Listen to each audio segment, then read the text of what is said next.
Good morning, everybody. Welcome to SEET Academy's live webinar. Today, we've got Sylvia Mathieu. She is the Director for Grade 10 to 12, our FET phase, and she will be taking us through what the requirements is for SEET Academy, as well as anything you need to know for Grade 10 to 12. With that as well, I'll also be covering some of the grade 1 to 9 requirements for next year. So I do hope that you guys have got your pens, listening aids, and everything ready so we can get started. Sylvia, do you mind kicking us off with regards to the requirements for next year? Okay, so if a child is joining from grade 9 over to grade 10, we would have to need a copy of their ID for identification purposes, and obviously the grade 9 final report for the end of the year, and we will register them with Sakai. They don't need to do it via the Department of Education. Awesome stuff. As well as just to notice that, you can join between grade 11 and grade 12 students can join as well. Yes, yes. So just of course, if they have the subjects matches ours, correct? Yes. So the amount of subjects we offer at SEET Academy is, you won't actually really get the variety at a public school. Like, we have 16 subjects for the FET phase, and subjects like consumer studies, mathematics, of course, life sciences, Afrikaans. We have, I think, 5 second languages, which Sepedi is isiZulu, isiXhosa. So we try to cater for most of our students, and also keeping in mind what their home languages are.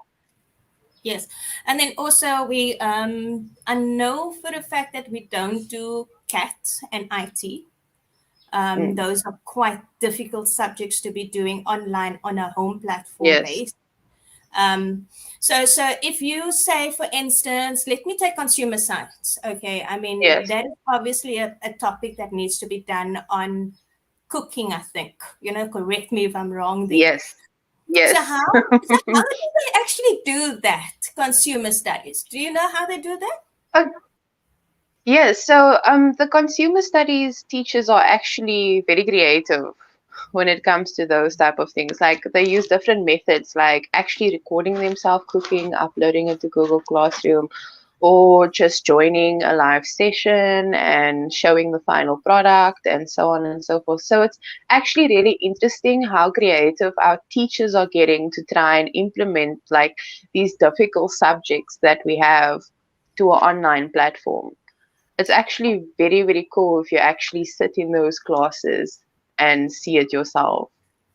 Awesome. And obviously you managing that FET phase, so you get to see all of this happening while it's happening. There's a question, are we still taking registrations for grade 12? So, Sylvia, is registration still open for grade 12? For next year, yes. Yes. Okay, so yes, we're definitely still doing registrations for grade 12. The pricing for grade 12, though, is 1,400 Rand. And please do note that with Sakai registration, exam registration, and placement fees, the 1,400 Rand is a double payment, registration and January fees that needs to be paid up front. There's another question. Why don't you all do isiZulu or Xhosa as home languages? Because some people are struggling with home language. Sylvia, would you mind answering that? We do. As a first additional Yes, we do have those as home language. No, not that. Sorry, we have it as first additional language. Yes, not as a home language. As FAL, not as home languages. Yeah. We only have English as home language. Yeah, and the reason for that being obviously... The reason for that is... Go. The reason for not having all the home languages is because then we have to do and employ different teachers to teach different subjects in different languages, like life science, like geography, history, and that can become extremely difficult to do. So since the world around us is mostly English, we use English as a medium of teaching, but we also want our students to use to take their home language as a second additional language at Seed Academy. Yes. And also, if you think about it, a lot of if the students is going to university, a lot of the courses and stuff is actually in English, so having them do everything in a different language puts them at a bit of a disadvantage. Wouldn't you agree? I would agree, because my home language is Afrikaans. So I did my whole schooling career in Afrikaans. In my first year at university, when everything switched over to English, my vocabulary and all of those things wasn't like on the par. So I struggled to understand the basic questions that they ask in examinations, So Yeah. I would really say, in general, it will be a disadvantage for any student. It's Yeah. better to actually do your schooling career in English, because no matter where you go, there's English. It's So, true. It's like a universal language that everybody speaks all over the world. yes. Mm. Yes, definitely. And also with regards to the grade 10 to 12, I mean, obviously a lot of people look at the FET phase as being the most difficult schooling grades. How do you find the adjustment between kids joining from mainstream or even a different private platform joining onto our platform? How do you find the transition over to our platform? Is it easier for them, or are they coping? Can you give us some feedback? Yes, most of the students are coping. But I would say it has all to do with how the student can engage in a schooling and a learning environment. Well, that's what I mean by that is, a lot of students are naturally disciplined. They know that I need to do my homework. I need to be able to prepare for my test and make plans according to that. But I think most students that's not coping in an online school is students that don't have that self-discipline. So they would tend to miss homework. They would tend to don't study for a test because I had 7 assignments to hand in. Look, at Seed Academy, we're actually extremely lenient when it comes to missing assignments and things like that. We always try to put the student first and help as far as we possibly can. But the main concept that a student must have in an online school is self-discipline, because there's nobody in class watching you while you're doing your homework. There's nobody that actually can see if you are listening to the lesson, if you are watching the pre-recorded video lessons, or even if you take the test. We know who joins to take the test, but we can't go call you and each and every one that didn't come join the testing session. You know what I'm saying? So Yes. it's I would say discipline and parents help, because we are dealing with young minds, and we all were kids one day. We all missed homework. We all didn't study for a test. That's fine if it happens now and again, but in the whole, we need to try and solve the discipline issue when it comes to studying. Of course, yes. There's also just a question that came up. It says that we are really strong. I think this has still got to do with the lady that asked about the home languages. And she says they're struggling with English, and the problem is with paper one, where they do part speech and also poems. Is there any kind of advice that you can give on how our students can improve on that? When it comes to English, paper one is usually the language, paper two is literature, and paper three is your creative writing, right? We can thank the Department of Education, because there's a lot of online resources available that can assist with English. One of them is Mind the Gap. Mind the Gap, you can just type that into Google. If you're a matric next year, it will be your best friend, because Mind the Gap was created from teachers that were setting the papers for years. So all the poems, all the literature, all the questions in those specific books is basically what your test is going to be out of. And you can download it for free. You don't have to pay anything. So that can really assist students that's doing English as a home language to study for those papers. I mean, me myself, I used it to study for my exams. So Oh, brilliant. Also another thing, I know that with Seed Academy, we don't use textbooks. Okay, so there's no boxes that gets delivered. Parents don't have to spend tons of money on buying textbooks and things. How do we bridge the gap of the textbooks?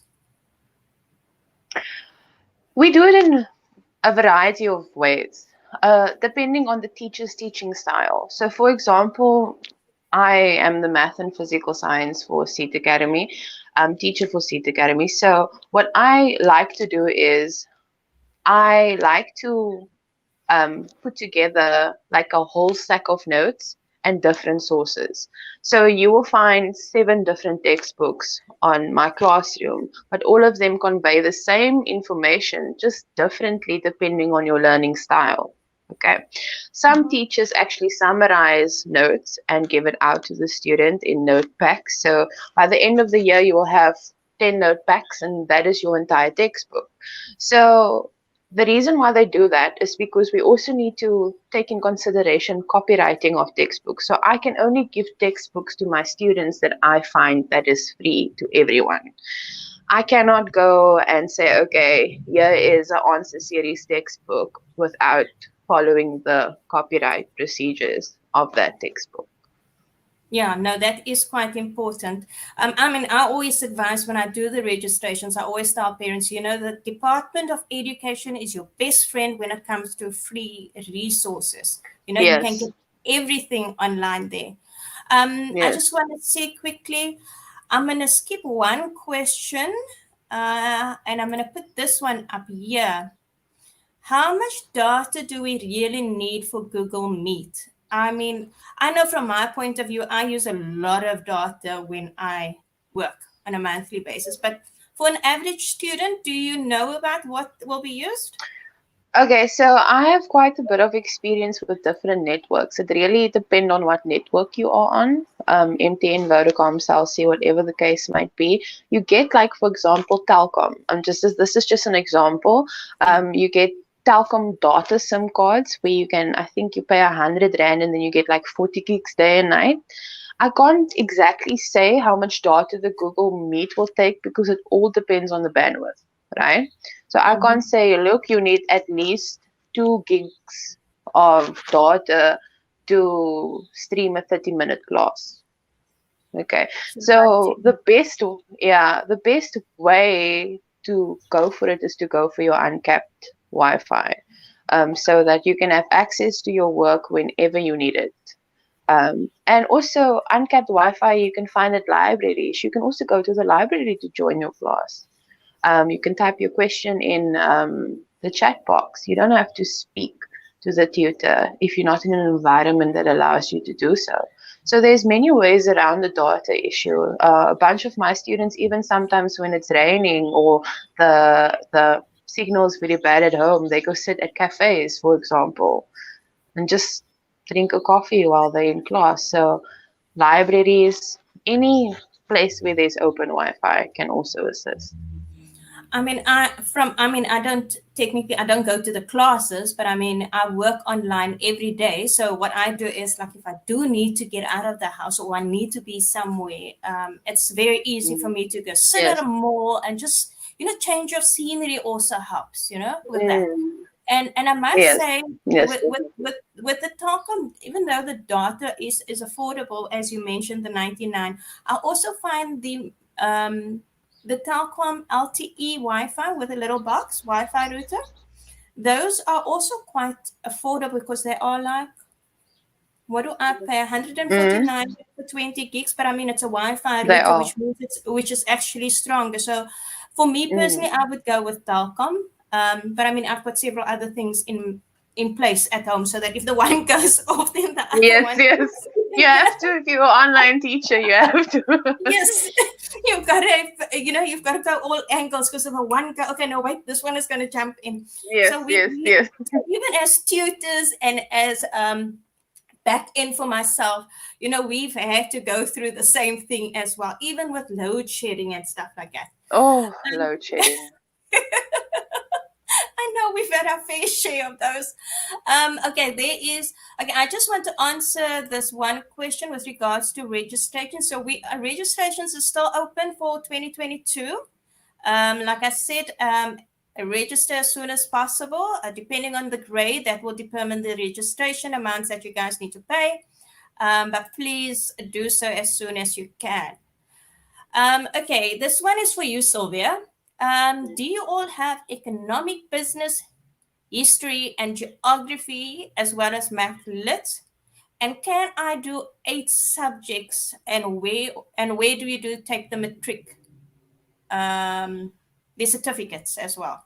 So I'll do the certificate part. You can do the subjects part.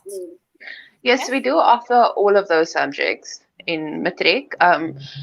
You can take more than 7 subjects, right? But I'm going to speak to you in a professional opinion, okay? So if you take 7 right now, 90% of students already struggle to cope with the 7. So you need to really carefully think about what that extra subject is going to bring me.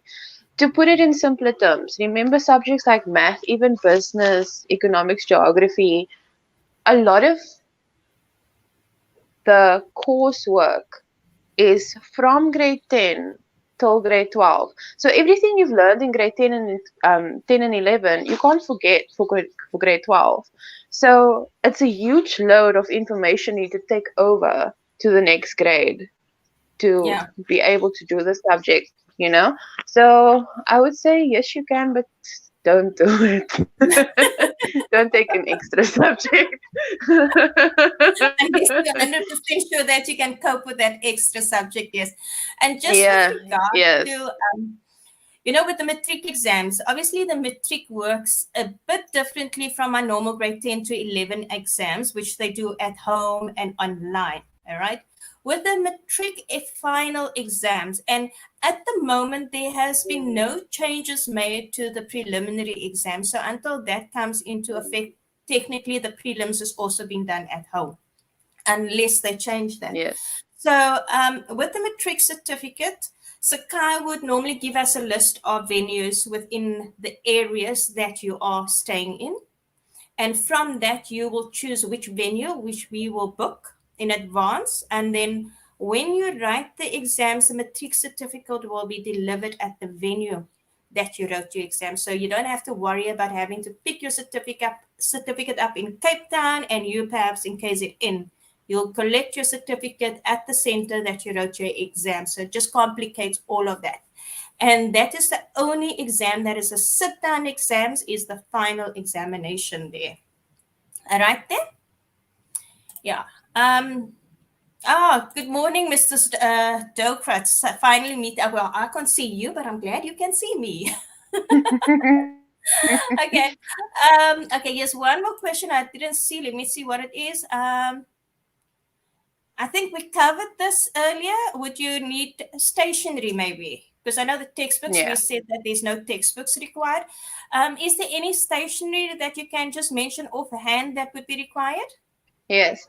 Okay, so the general pencil bag for anyone in the FET phase from grade 10 till 12 is your calculator, your ruler, your blue pen. We need to do examinations in blue pen because moderation get done in black. So the students cannot write in black pen. Okay, so it's your blue pens, your pencils, and then you would need a hardcover book for each subject because you need to take notes. Okay, just because everything is online, we study by using our 5 senses. So we need a book for each subject and also an exam pad because you're not allowed to write your tests in your notebooks because it's very easy just to page over and see what your notes are, you know. Yeah. So exam pads for examination times. And that's about it when it comes to stationery. It's not as, for FET phase, you don't need as much stationery for the other phases because it's all up to you. If you want highlighters, you get yourself highlighters, but it's not necessary, you know? The necessary is just your simple writing material and your books.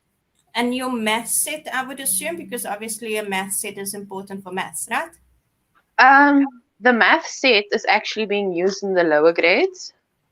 We don't use math sets in the FET. Oh, wow. Yeah.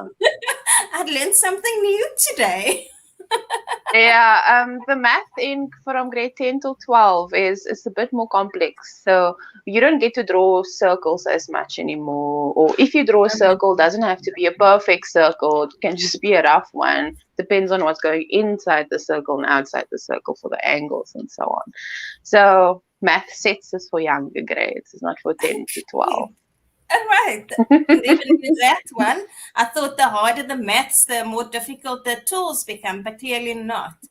Okay, so then also just on that, I know there's a subject, engineering, graphics, and design. I don't know if you know anything about that particular subject because I've always been a bit weary. I know it's got to do with architecture. Is that correct? So any special Yes, it's needs for like that? for that specific subject, I would say you need a math set because the angles and the line, everything must be done to perfection because it's a very intense subject as well and very it can take you many places, that specific subject. Um, so I would say you would need a math set for that subject, but when it comes to maths itself, you don't need it, which is ironic. That's so true. That's so true. Anyway, I just wanted to go quickly. I'm just before we end off. I just wanted to just discuss the different pricing options. And Sylvia, you can correct me if I'm wrong with regards to the different methods that we use. So there we go. So the fees, obviously, the structure is for grade R to 9 is 650 per month, and the registration is 650 for grade R to 9. Then we get the grade 10 to 11, which is 750 Rand per month. And the registration for that will be 750. And then grade 12 is 1,400 Rand per month, and registration fees for grade 12 is 1,400 as well. And then also how we broadcast, how we deliver our service to you is obviously through a blended package, which is pre-recorded lessons as well as live classes.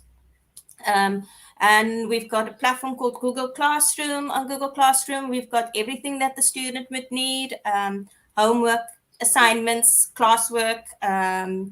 It's also a platform for students and tutor communication, am I right? On the stream side of the Yes, Google. yes. And if I'm not mistaken, Melissa, you in one of my classrooms as well. I can remember I signed quite a few zeros there. Yes. Yes, I'm in all the classes. I haven't attended a single lesson or anything. So I am technically failing all my grades. But yes, that was all. I need to know what's going on in the back end. So I've joined a Yeah. couple of classes there. So there's also the stream. So if I have a question, I can just type it in the Google Classroom and the tutor will respond to that. And then obviously There's Google even Classroom, private. and it's private, So this which means nobody no, else will see. the stream is for everyone to see. So if a student have a specific question, but the class can see it, they can ask in the stream. But if they want to ask a private question on a specific homework set or a specific assignment, on their portal there's like write a private message on the bottom of the assignment, so they can send me a message, but it will be completely confidential between the two of us. The stream is for the public communication. Okay, and the public communication, you are actually referring to the students and The yourself. class, or yeah. just the class. Yes, yes.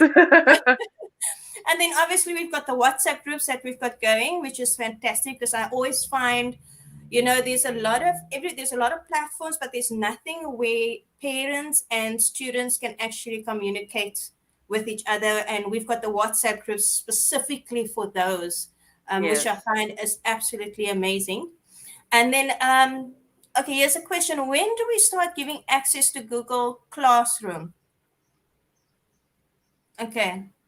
So Google Classroom access is given once the school year starts. So if we're starting next year, because obviously the year is finished now, we're starting off next year. So the week of the 10th of January, we've got orientation for all new students. That is just to take them through our program, how we work, the different platforms, and obviously they will get access to the Google Classroom. By that time, there should be work uploaded because the tutors will load work up before they start classes, and classes will start officially on the 17th. Yes. Am I right? Perfect. Then we've got one more question to go with. Do I need to pay re-registration? Where is it now? Do I need to pay re-registration for 2022? No. So if you are with us, you do not have to pay registration again. That being said, the fees for January must be paid next month in December. This will allow us to allocate current students for the new grade that they will be entering to. So if you do not pay the January fees in December, we cannot allocate a class for them for the next year. So please, parents, if you are with us, January fees to be paid in December for class allocation for 2022. I hope that helps you. I think that is it. I don't see any more questions coming up. Everybody's saying thank you. Sylvia, thank you so much for joining us today. It was lovely having you here and just for discussing everything on the FET phase. Yeah, everybody have a blessed and awesome weekend. I'll see you guys next week. Bye-bye. Bye.